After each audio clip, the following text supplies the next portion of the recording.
जूही अभी अभी रसोई से बर्तन धोकर निकली ही थी कि तभी उसकी देवरानी मोनिका तनकते हुए आई। उसने अपनी जूठी थाली जोर से रखते हुए कहा, ओ भाभी, ये भी धो देना। वैसे भी आपको कोई और काम तो होता नहीं है। फिर तंज कसते हुए बोली, भाभी, आपकी भी क्या किस्मत है।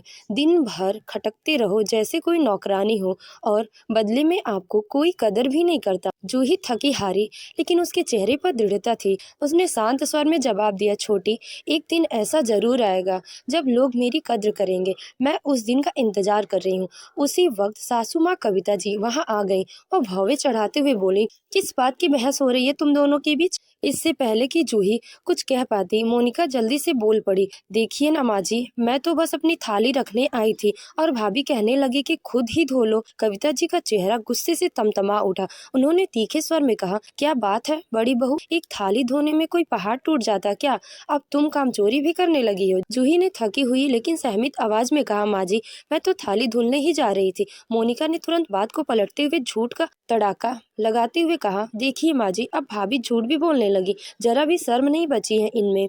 दरअसल ये पहली बार नहीं था जब मोनिका ने जूही पर झूठा आरोप लगाया था। ऐसा वह अक्सर करती थी और हर बार जूही चुपचाप सह लेती।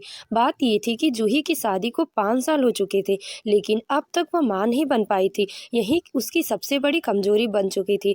वहीं दूसरी ओर मोनिका की शादी को सिर्फ 2 साल हुए थे और अभी 10 दिन पहले ही उसने प्रेग्नेंट होने की खुशखबरी दी थी। बस तभी से घर का माहौल बदल गया था। अब मोनिका को घर में रानी की तरह रखा जा रहा था। ना कोई काम, ना कोई ताना, और सारा बोझ धीरे धीरे जूही के सिर पर आ गया था। जूही का पति संजू विदेश में नौकरी करता था और साल में मुश्किल से एक बार ही आता था। वह भी यही सोचता था कि सब कुछ ठीक हो जाए। जूही इलाज भी करवा चुकी थी, कई डॉक्टरों से दिखाया गया था, पर नतीजा अब तक सुनने ही रहा। अब तो जैसे पूरे घर में उसकी अहमियत ही खत्म हो गई थी और मोनिका इसे हर पल ताने देकर जताना नहीं बोलती थी। एक दिन मोनिका को अचानक चक्कर आ गया। घर में हड़कंप मच गया। उसका पति सावन तुरंत उसे लेकर अस्पताल गया। कुछ घंटे बाद जब वो लौटे तो सावन ने माँ से गंभीर स्वर में कहा, माँ, डॉक्टर ने मोनिका को बेड रेस्ट के लिए बोल दिया है।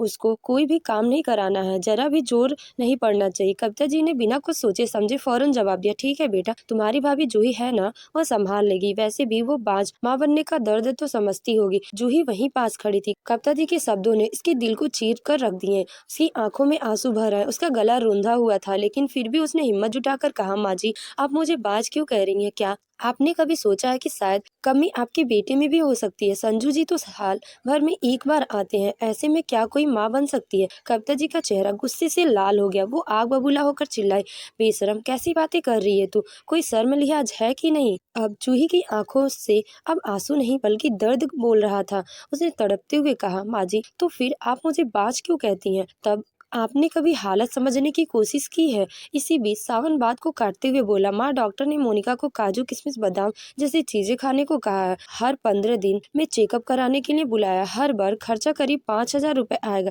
कविता जी ने बिना एक पल सोचते हुए कहा, कोई बात नहीं, तेरा बड़ा भाई है ना, वो पैसे भेज देगा। असल में कविता जी को सावन से बेहद लगाव था। वह उनका छोटा बेटा था और हमेशा प्यार लाड में पला बड़ा था। उसी वजह से वो कभी कहीं नौकरी पर नहीं गया। घर पर रहकर बस खेती बाड़ी में हाथ बटा रहा था, लेकिन कमाई नाम मात्र की होती थी। उसकी हर जरूरत, हर जिम्मेदारी जूही और संजू के सिर पर डाल दी जाती थी, मानो बड़ा बेटा और बड़ी बहू सिर्फ घर की जरूरतें पूरा करने के लिए ही बने थे। अगली सुबह जूही रोज की तरह सबसे पहले उठी। बिना किसी शिकायत की वो पूरे घर का काम में जुट गई। झाड़ू, पोछा, बर्तन, सब्जी काटना, हर काम का वो चुपचाप करती रही। तभी सासू माँ कविता जी की आवाज आई, जूही, मोनिका को चाय समय पर भिजवा देना, समझी। जूही ने विनम्रता से जवाब दिया, माँ जी, प्रेगनेंसी में ज्यादा चाय नहीं देनी चाहिए। डॉक्टर का कहना है कि इससे बच्चे पर असर पड़ सकता है। यह सुनकर कविता जी ने तुनक कर बोली, हाँ, अब चाय न बनाने के डर से तू 100 बहाने बनाएगी। साफ साफ बोल, तू काम नहीं करना चाहती। लेकिन सुन ले, कल से रोज सुबह 7 बजे मोनिका के पास चाय पहुंच जानी चाहिए और 8 बजे तक नाश्ता भी तैयार होना चाहिए। जूही ने धीमे लेकिन सहमित स्वर में कहा, माँ जी, इतना जल्दी कैसे कर पाऊंगी, घर में और भी काम होते हैं और मोनिका तो पहले से 9-10 बजे ही खाना खाती थी। कविता जी ने आंखें तरेरते हुए गुस्से में कहा, जो कह दिया वो कह दिया, मुझे अब ज्यादा बहस मत कर। जूही चुपचाप सिर झुकाकर रसोई की ओर चल दी। उसकी आंखों में थकावट थी, लेकिन उसने खुद को संभाला और जल्दी जल्दी खाना बनाना शुरू किया। जैसे तैसे समय पर नाश्ता तैयार कर उसने थाली सजाई और मोनिका के कमरे में ले गई और थाली चुपचाप मोनिका के सामने रख दी। वह बिना कुछ कहे जैसे ही मुड़ने लगी, तभी पीछे से सासू माँ कविता जी आ पहुंची। मोनिका ने तुरंत मौका देखकर ताना मारा, देखिए नमाजी भाभी खाना तो दे गई, लेकिन पानी देना जरूरी नहीं समझी। कविता जी ने बिना कुछ सोचे समझे जूही पर बरसते हुए कहा, ई काम ढंग से नहीं होता, तुझसे जरा सी सेवा भी नहीं होती, तुझसे अपनी देवरानी की। जूही की आंखों में आंसू भर आए, लेकिन उसने कुछ कहा नहीं। चुपचाप जाकर पानी का गिलास लाकर मोनिका को दे दी और फिर वापस रसोई में लौट गई। उसका दिल बहुत भारी था, लेकिन उसके आंसुओं को अपनी मुस्कान में छुपा लिया, जैसे हर रोज छुपा लेती थी। करीब 15 दिन तक सब कुछ वैसे ही चला। जूही सुबह से लेकर रात तक घर के हर काम में लगी रहती, मोनिका के आराम का पूरा ध्यान रखती, हर जिम्मेदारी निभाती और बदले में बस ताने सुनती, लेकिन उसने कभी शिकायत नहीं की। 15वें दिन मोनिका को डॉक्टर के पास ले जाने की तैयारी चल रही थी। सावन ने अपनी माँ से कहा, माँ डॉक्टर की फीस और दवाइयों के लिए 5,000 रुपए दे दीजिए। कविता जी ने बिना कुछ सोचे समझे जोर से आवाज लगाई, जूही सावन को 5,000 रुपए दे दे। जूही चुपचाप अंदर गई, अलमारी से पैसे निकाले और सावन को थमा दिए। सावन और मोनिका अस्पताल के लिए निकल गए। कुछ घंटों बाद जूही रसोई में बर्तन धो रही थी, तभी कविता देवी का फोन बजा। स्क्रीन पर नाम था मोनिका। कविता देवी ने कॉल उठाकर बोली, हाँ बहू सब ठीक तो है। मोनिका की आवाज आई, जी माँ जी सब ठीक है, बस अब हम लोग अस्पताल से सीधे मायके जा रहे हैं, मम्मी से मिलने का मन हो रहा है और अस्पताल के पास ही उनका घर है। कविता देवी ने फोन पर प्यार से कहा, ठीक है बेटा आराम से जाना, कोई जल्दी नहीं है। शाम ढल चुकी थी, लेकिन न तो मोनिका लौटी न ही सावन। जूही चिंतित होकर अपनी सास से पूछी, माँ जी मोनिका अब तक नहीं आई। कविता देवी सहज स्वर में जवाब दिया, अरे वो लोग मायके चले गए हैं, उसकी माँ ने बुलाया था, वहीं रुक गए होंगे। जूही ने बस धीरे से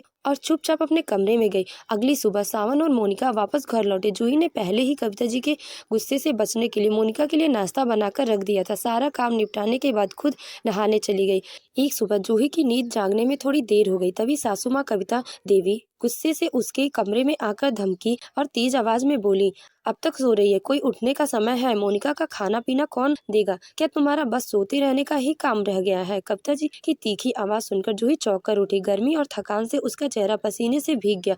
वह धीमी थकी हुई आवाज में बोली, माफ करिए माँ जी, रात को देर से काम करते करते नींद भी देर से आई, इसीलिए आँख खोलने में थोड़ी देर हो गई। कविता जी ने ताना मारते हुए कहा, बस बहाने मत बना, उठ और मोनिका के लिए चाय बना और फिर नाश्ता भी पहुंचा देना, उसे देर नहीं होनी चाहिए। जूही ने कुछ नहीं कहा, चुपचाप आंचल ठीक किया और भारी कदमों से रसोई की ओर बढ़ गई।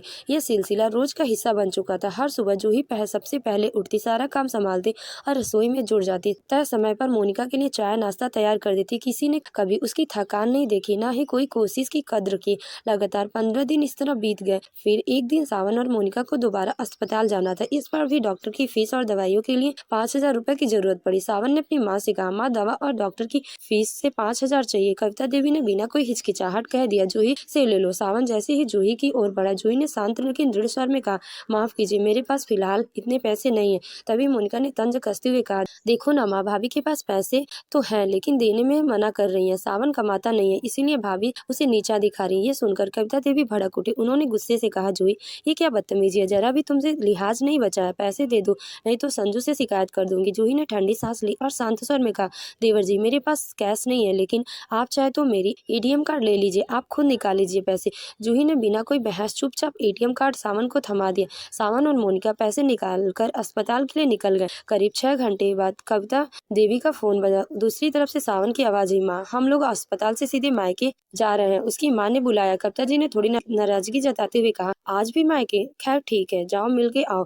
जूही पास ही खड़ी थी, उसने सब कुछ सुन लिया। मन ही मन सोचने लगी, डॉक्टर ने उसे बेड रेस्ट के लिए कहा है, फिर भी वो बार बार मायके जा रही है, क्या वाकई जरूरी है या उसके पीछे कोई और वजह है। लेकिन अपने हर डर और हालत के आगे वह कुछ बोल न सकी। अगली सुबह सावन और मोनिका वापस लौट आए। अगले दिन जूही एक जरूरी काम के लिए पैसे की जरूरत पड़ी। उसने सावन से अपना एटीएम कार्ड वापस लिया और पास के एटीएम में जाकर पैसे निकाले। जैसे ही बैलेंस चेक किया, उसकी आंखें फटी की फटी रह गई। उसके खाते में कुल 50,000 रुपए पहले से ही निकाले जा चुके थे। उसके हाथ कांपने लगे और दिमाग में एक ही सवाल गूंजने लगा, सावन ने 5,000 के बदले 50,000 क्यों निकाले। जब एटीएम से बाहर निकली तो रास्ते में उसके मन में एक अजीब सा शक घर करने लगा कि हर बार जब मोनिका डॉक्टर के पास जाती है, उसके बाद वो मायके चली जाती है। क्या वो कुछ छुपा रही है? कहीं अस्पताल जाना महज एक बहाना तो नहीं?